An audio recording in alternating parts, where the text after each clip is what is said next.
உங்கள் அனைவரையும் ஆண்டவர் இயேசு கிறிஸ்துவின் திருநாமத்தினாலே வாழ்த்துகின்றேன்.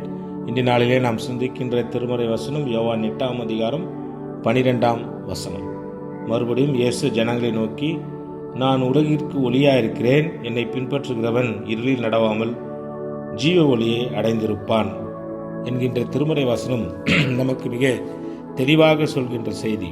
நாம் அனைவரும் ஒளியின் பிள்ளைகள். இருளில் நாம் எதையும் காண முடியாது. ஒளிதான் பார்வைக்கு வழி கொடுக்கும். ஒளி உண்டாகுக என்று கடவுள் சொன்னபோது ஒளி உண்டாயிற்று. உலகத்திற்கு ஒளி வழிகாட்டுகிறது.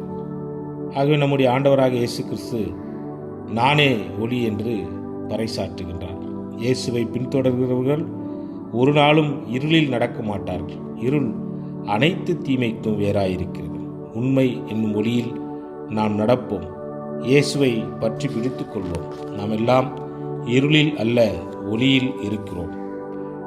எல்லாவற்றுக்கும் பிரதான ஒளியாக இருக்கின்ற ஆண்டவராக இயேசு கிறிஸ்து நம்மை அவருடைய ஒளியின் பாதையில் இணைத்திருக்கிறார். தொடர்ந்து நாம் ஒளியின் பிள்ளைகளாய் எப்போதும் செயலாற்றுவோம்.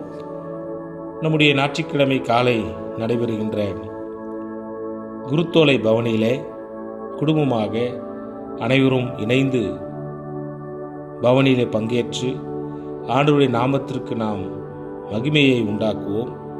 இந்த உலகிற்கு நாம் சொல்ல வேண்டிய ஒரே செய்தி, ஆண்டவராக இயேசு கிறிஸ்து ஒளியாக இருக்கிறார். அவரிடத்தில் எந்த நிலையிலும் இருளில்லை. அவரை பின்பற்றுகிற நாங்களும் ஒளியில் இருக்கிறோம். எங்கள் வாழ்வில் இருளில்லை. நாங்கள் ஒளியின் பிள்ளைகளாக இருக்கிறோம் என்பதை நாம் பறைசாற்ற வேண்டும். ஆகவே அனைவரும் இணைந்து இந்த பவனியிலே பங்கேற்று இறை ஆசியை பெற்று இந்த பகுதியில் இருக்கின்ற அனைவருக்கும் நாங்கள் எல்லாம் ஆண்டவருடைய பிள்ளைகள், எங்கள் சாட்சியை நாங்கள் அறிவிக்கிறோம் என்று அனைவரும் இணைந்து பங்கேற்கும்படி உங்களை அன்போடு கேட்டுக்கொள்கிறேன். மிக சரியாக நம்முடைய ஆலயத்தில் ஞாயிற்றுக்கிழமை காலை 6:45 நீங்கள் பங்கேற்கும்படி உங்களை அன்போடு கேட்டுக்கொள்கிறேன். நாம் சாட்சியின் பவனியை தொடர்வோம். கடவுள் நம்மை ஆசீர்வதிப்பார். ஆமென்.